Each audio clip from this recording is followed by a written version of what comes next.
Ya, Assalamualaikum, salam sejahtera, salam GBN, salam Malaysia, salam kuasa ketiga dan salam pejuang.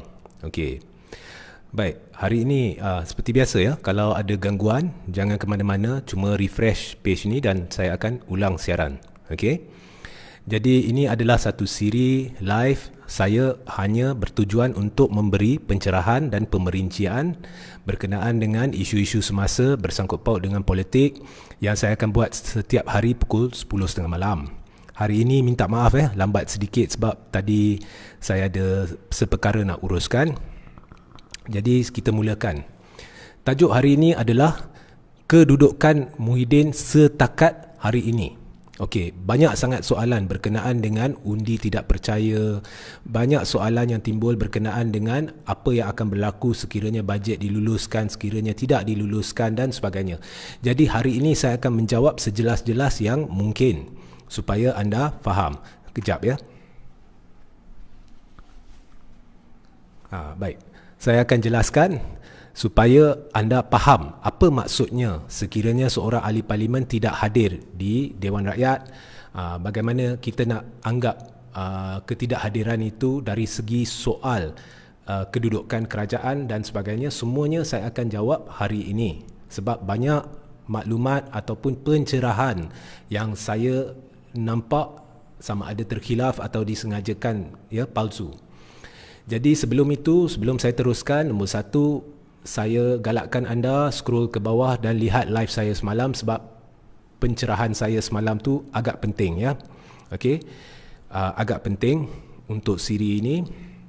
Dan ada juga ditimbulkan satu soalan kepada saya oleh seorang pendengar secara peribadi. Dia berkata di live semalam cukup jelas apa yang saya sampaikan, tetapi pada penghujung dia saya ulang 2-3 kali perkara yang sama. Ya, saya memang mengulangi perkara yang sama 4 kali sebab perkara itu amat penting, menimbulkan kekeliruan. Jadi saya nak pastikan bahawa anda faham apa yang saya sampaikan. Tetapi insya-Allah saya tidak akan mengulangi perkara-perkara yang sama hari ini dan hari-hari seterusnya. Jadi straight to the point ya. Okey. Baik, kedudukan Muhyiddin terkini. Jadi untuk menjelaskan kedudukan Muhyiddin terkini, kita berpandu kepada satu laporan media yang keluar tadi, hari inilah. Tak silap saya di NST. Bahawasanya dilaporkan bahawa seramai 20 ahli pentadbiran Barisan Nasional menandatangani satu dokumen untuk menunjukkan bahawa untuk menyuarakan atau menegaskan bahawa mereka akan sokong belanjawan 2021. Baik, sebelum kita pergi ke soal belanjawan tu apa yang akan berlaku sekiranya belanjawan ditolak, kedudukan kerajaan dan sebagainya, ingin saya tegaskan di sini, nombor satu, agak pelik sesebuah kerajaan membuat satu pemberitahuan di media arus perdana bahawasanya tanda tangan telah dikumpul daripada ahli-ahli pentadbiran yang juga ahli parlimen. Ini menunjukkan keterdesakan sebab Perlembagaan Persekutuan jelas berhubung dengan proses pembentangan belanjawan, debat belanjawan dan seterusnya undi belanjawan. Jadi undi belanjawan Khamis ini tidak pernah dalam sejarah kerajaan sebelum tarikh undi terpaksa keluarkan satu dokumen untuk menegaskan sokongan ahli kerajaan. Kalau saya nak beri, dan nombor dua, saya nak beri bayangan berdasarkan diri saya. Jadi saya timbulkan satu senario. Sebab saya tak boleh bercakap atas pihak ahli-ahli parlimen atau pihak pentadbiran yang menandatangani dokumen tu, yang dikhabarkan seramai 20 ahli parlimen dari Barisan Nasional yang terlibat dalam kerajaan, sama ada menteri atau timbalan menteri. Jadi saya beri bayangan dengan menimbulkan satu senario dengan menggunakan diri saya sebagai contoh.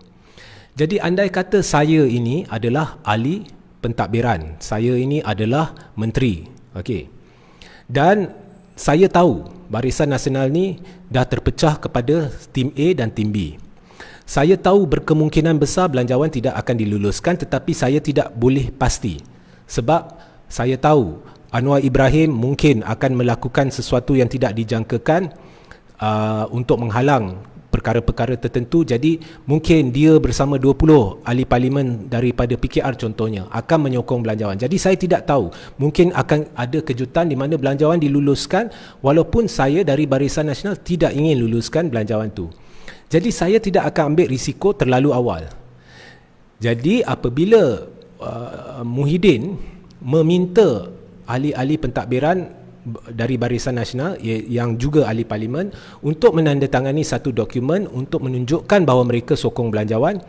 Jadi masih ada 2 hari sebelum hari mengundi. Boleh jadi saya tidak ingin sokong belanjawan, tetapi buat masa ini, setakat hari ini, sebab debat dia belum habis, sebab sekarang berlaku penggulungan debat belanjawan, jadi saya masih boleh berubah fikiran. Jadi saya tanda tangan. Maknanya setakat hari ini saya setuju. Yang saya difahamkan, ini ketiga, yang saya difahamkan sebenarnya UMNO terbelah kepada 2 kumpulan. Jadi ini bukan perkara baru, sebab saya dah selalu beritahu bahawa UMNO ni terpecah kepada tim A dan tim B, dan anda juga tahu.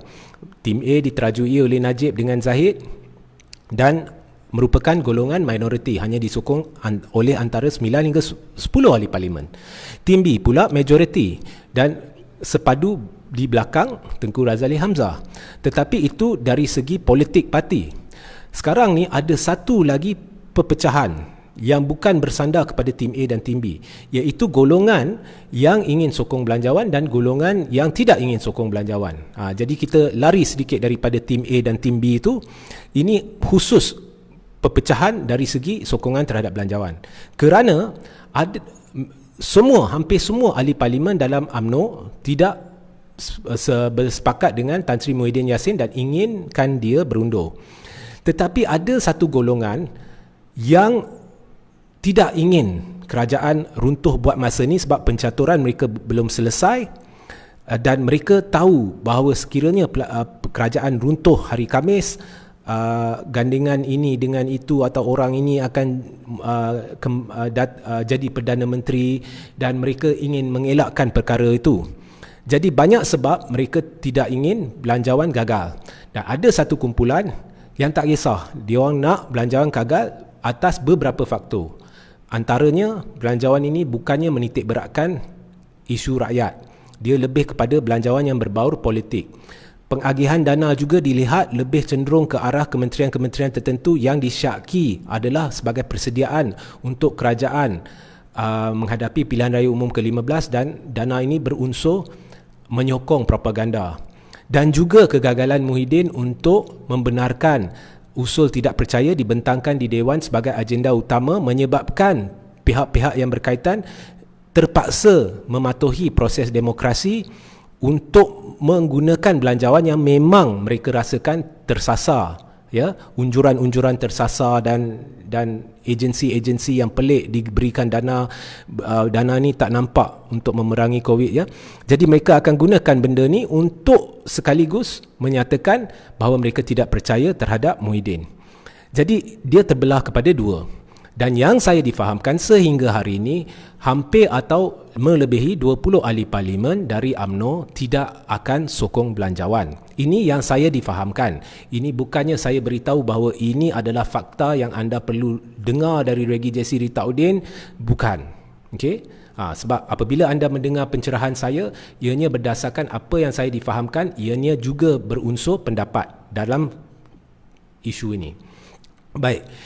So, kalau saya seorang ahli parlimen, walaupun saya dan menteri, walaupun saya tidak setuju dengan belanjawan itu, tapi saya nampak masih ada beberapa hari, dan untuk elak daripada timbulnya senario di mana saya tak mau tanda tangan, tetapi tiba-tiba saya dapati semua dah setuju, nanti saya pula nampak macam orang jahat, jadi saya akan tanda tangan dulu. Ini tidak semestinya kesemua 20 ini akan sokong belanjawan pada hari Khamis. Satu lagi kemungkinan adalah mungkin mereka juga, sebab saya dah cerita, ya, selain dari tim A dan tim B, kita tolak tepi tim A dan tim B ni, ada satu kumpulan yang ingin belanjawan diluluskan bukan sebab mereka sokong Muhyiddin, sebab pencaturan tak selesai, jadi mereka buat masa ini ingin elak kerajaan daripada jatuh Khamis ni, tetapi sebelum hujung tahun ni mereka ingin kerajaan jatuh. Yang satu lagi kumpulan, mereka ingin kerajaan jatuh secepat mungkin. Okey, dan mereka memang secara jujur nampak bahawa belanjawan ini tidak boleh membantu rakyat. Okey. Tetapi dan mungkin kumpulan yang tidak ingin kerajaan jatuh Khamis ni, mereka cuba nasib untuk mempengaruhi ahli-ahli parlimen lain dengan menandatangani dokumen tersebut. Harap-harapkan sebelum Khamis ni lebih ramai ahli parlimen daripada Barisan Nasional akan sokong belanjawan. Tetapi sekiranya mereka dapat tahu juga pada hari Khamis majoriti tidak akan sokong belanjawan, atau 10 hingga 20 ke lebih ke tidak akan sokong, maka akhirnya mereka akan membuat keputusan yang sebenar-benarnya berdasarkan apa yang mereka rasa berkenaan dengan belanjawan. Kalau mereka rasa belanjawan tidak akan diluluskan, maka mereka tidak akan undi sokong belanjawan. Ini lagi satu kemungkinan. So, secara rumusannya, apabila anda mendengar berita berkenaan dengan 20 ahli pentadbiran menandatangani dokumen untuk menzahirkan sokongan mereka terhadap belanjawan, berita ini seolah-olah satu pemberitahuan yang membuang masa, kita boleh tolak tepi. Sebab platform media bukannya platform untuk menyatakan sokongan terhadap belanjawan. Tidak pernah berlaku. Platform untuk menyatakan sokongan terhadap belanjawan adalah Dewan Rakyat Khamis ini. Yang selebihnya semuanya propaganda, dan ini adalah satu perkara yang tidak bertanggungjawab sebenarnya untuk menggunakan media untuk menzahirkan perkara ini. Sebab ia keluar dari pihak kerajaan. Kalau keluar dari blogger atau keluar dari penulis, tak apa. Sebab mereka bukannya ahli parlimen, mereka bukannya pihak pentadbiran, mereka berhak menyuarakan pendapat. Tetapi apabila keluar daripada satu media saluran perdana, maka ianya sudah jadi pelik. Okey, faham? Okey. Kalau ada soalan babak ni, boleh tanya di ruang komen dan saya akan jawab esok. Dan anda boleh lihat bahawa saya secara jujurnya memberi pendapat saya. Saya tidak memberitahu bahawa anda harus percaya kepada saya. Baik. Bahagian kedua ni pula saya nak ada banyak persoalan yang ditimbulkan berkenaan dengan undi tak percaya. Okey. Baik, saya ingin memberitahu di sini bahawasanya untuk memahami, saya dah beritahu sebelum ni, tapi untuk memahami Perlembagaan Persekutuan, sebenarnya nombor satu, kita kena baca semua artikel-artikel perkara-perkara dalam Perlembagaan Persekutuan yang ada kalanya berkait antara satu sama lain. Tetapi selain daripada itu, kita kena baca semua schedule yang juga ada di dalam Perlembagaan Persekutuan. Ini sebenarnya, kalau saya seorang student perundangan di universiti contohnya, untuk mempelajari benda ni, untuk memahami, mentafsirkan Perlembagaan Persekutuan, itu pun dah makan masa berbulan-bulan. Jadi ada pihak yang memang mereka buat cara yang betul, mereka merujuk semua perkara untuk cuba menafsirkan Perlembagaan Persekutuan, tetapi akhirnya tafsiran itu salah juga, sebab mereka tidak rujuk kepada schedule dan perkara-perkara lain yang bersangkut paut dengan perundangan, yang juga menjadi asas, menjadi foundation untuk kita mentafsirkan Perlembagaan Persekutuan. Sebab itulah kita perlu rujuk kepada pakar perundangan yang khusus dalam bidang Perlembagaan Persekutuan. Tambahan pula, bukan hanya dari segi perlembagaan itu sendiri yang akan menentukan bagaimana ianya ditafsirkan, ada juga faktor sejarah dan dokumen-dokumen lain yang berkait, termasuklah angkat sumpah, apa yang dilafazkan oleh Yang di-Pertuan Agong dan ahli-ahli Dewan Rakyat ketika mereka melafazkan sumpah. Perkara-perkara ini semuanya menjadi dokumentasi yang akan menjurus kepada tafsiran Perlembagaan Persekutuan. Jadi saya tidak ingin masuk ke dalam sedalam-dalamnya ke semua perkara yang saya sebut tadi, sebab anda semua bukannya pihak-pihak yang fasih dalam perundangan, dan saya juga bukannya pihak yang pakar dalam Perlembagaan Persekutuan. Apa yang saya boleh nyatakan di sini dalam bahasa yang boleh difahami semua adalah, sekiranya anda mempercayai saya, kegagalan belanjawan diluluskan semestinya adalah undi tidak percaya terhadap kerajaan dan Perdana Menteri. Okey? Di sini timbul satu persoalan yang saya akan jawab kemudian. Okey? Saya ulang.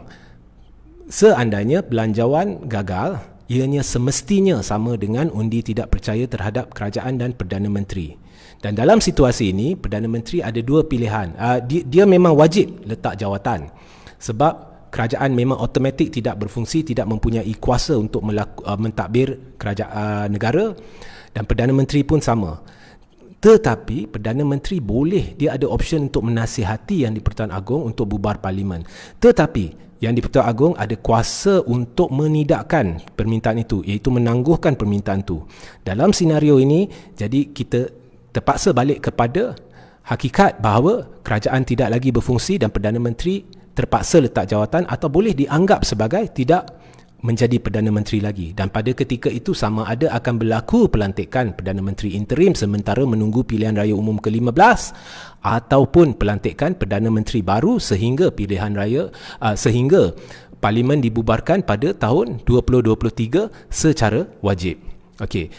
Di sini timbul satu persoalan. Jadi ada yang bertanya kepada saya, okey, ahli-ahli parlimen katakan dalam Dewan Rakyat sekarang ni ada 220 ahli parlimen. Okey, bukan 222. Sebab dua dah kerusi dah kosong, Batu Sapi dan satu lagi kot meninggal dunia ke ahli parlimen tu, tak silap saya 220 lah. Jadi andai kata 220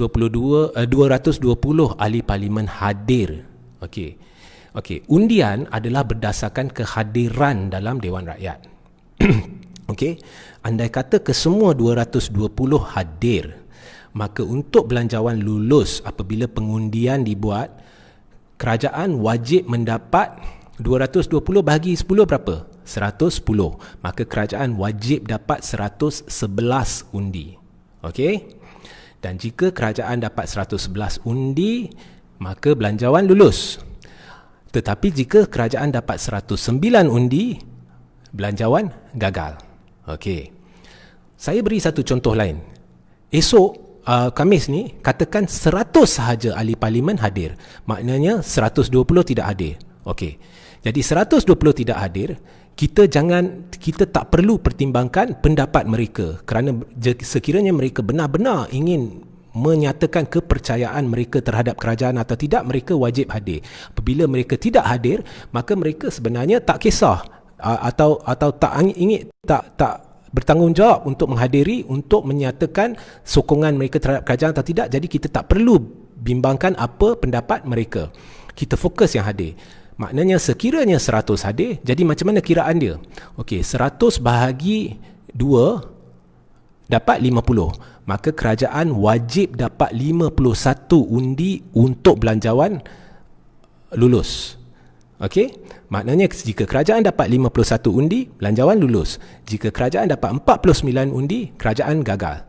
Maka terkhilaflah pihak yang berkata untuk belanjawan diluluskan, kerajaan perlu dapat 222 bahagi 2, iaitu 111 campur 1, iaitu 112 undi.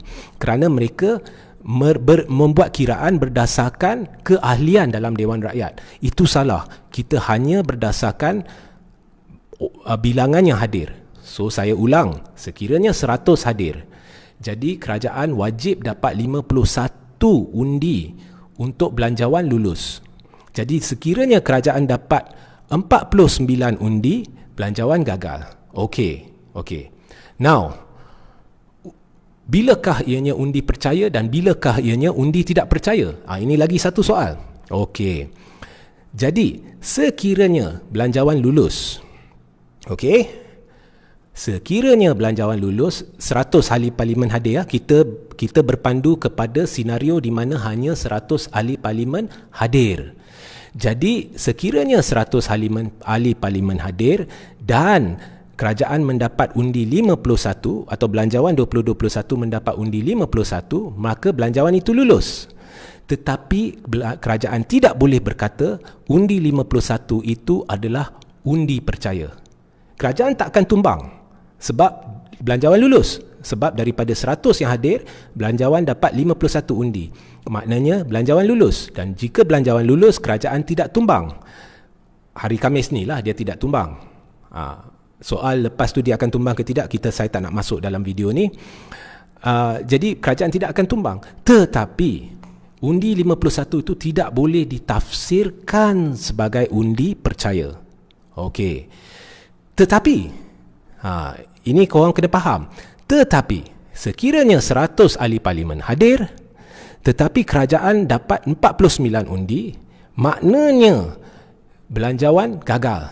Dan semestinya itu adalah undi tidak percaya. Faham? Kalau kamu tafsir betul-betul, itulah jawapannya. Faham? Jadi kalau saya nak jelaskan mengapa ianya begitu, dia akan makan masa yang terlalu lama sebab kita kena masuk dalam perlembagaan dengan very detail. Okey? Tetapi saya ulang. Ini bab ni saya nak ulang. Okey? Lepas tu jangan kata saya ulang. Jadi mungkin ada orang tak faham dan saya akan guna cara lain untuk jelaskan. Sekiranya 100 ahli parlimen hadir hari Khamis ni dan mereka mengundi belanjawan dan Muhyiddin hanya dapat undi 49, maknanya belanjawan gagal, kerajaan tumbang. Itu semestinya undi tidak percaya. Tapi bagaimanapun, sekiranya 100 ahli parlimen hadir dan Muhyiddin atau belanjawan tu dapat undi 51, maka kerajaan tidak tumbang. Walau bagaimanapun, itu bukan bermakna kerajaan mendapat undi percaya. Faham? Okey. Jadi ingat, undi percaya tidak, belanjawan lulus atau tidak lulus bukan bersandar kepada keahlian dalam Dewan Rakyat, tetapi bersandar kepada mereka yang hadir. Okey, setakat hari ini yang saya dipahamkan, majoriti dalam UMNO tidak sokong belanjawan atas sebab-sebab bukan politik. Memang dari segi belanjawan tu mereka tak nampak. Majoriti hampir 30 tak nampak belanjawan ini boleh membantu rakyat.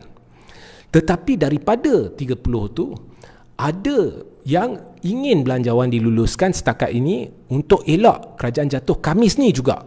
Mereka nak kerajaan jatuh cepat tapi bukan Khamis ni. Tapi ramai yang ingin kerajaan ingin tolak belanjawan sebab belanjawan itu tidak sesuai. Jadi ini setakat hari ini. Besok kita tak tahu lagi, lusa kita tak tahu. Jadi jangan guna apa yang kita faham akan berlaku hari ini untuk ramalkan Khamis, because dalam politik 24 hours is an eternity. Memang apa-apa boleh berlaku. Cuma yang saya dipahamkan, ramai ahli parlimen pro kerajaan. Ini lebih senang, jangan beri angka. Ramai ahli parlimen pro kerajaan, termasuk juga ada dari kalangan dalam PBBM. Okey, benar atau tidak, saya tidak ingin berkata bahawa saya benar, yang lain salah, tidak. Tetapi itu yang saya dipahamkan. Jadi ramai ahli parlimen pro kerajaan atau blok kerajaan juga tidak ingin sokong belanjawan. Apapun, hanya satu perkara boleh selamatkan Muhyiddin. Sebab apa? Katakan sebab sekarang ada 2 ahli parlimen pro kerajaan, tak silap saya, yang memang kerusi dia kosong. Jadi kat situ Muhyiddin dah hilang 2, dari secara automatik dia dah hilang majoriti dah. Okey.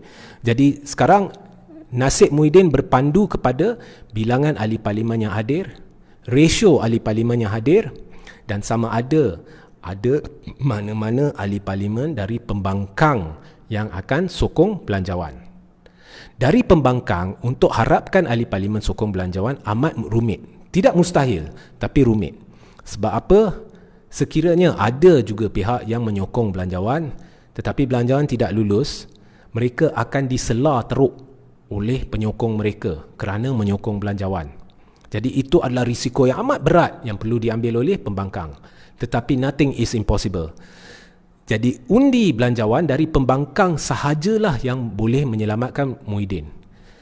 Tapi apapun, kita kena lihat berapa yang hadir pada hari Khamis ini. Jadi saya harap penjelasan saya hari ini sedikit sebanyak dapat memberi penjelasan yang lebih memberi satu pencerahan ataupun memberi anda satu pemahaman yang lebih baik berkenaan dengan belanjawan 2021 dan undi tidak percaya. Jadi sebentar lagi, dalam 10 minit saya akan letak link kepada saluran Telegram saya. Jangan lupa sertai saluran Telegram saya, dan saya juga akan letakkan link kepada artikel berkaitan. Sehingga kita berjumpa esok, ya. Assalamualaikum. Salam sejahtera, salam GBN, salam Malaysia, salam kuasa ketiga dan salam pejuang.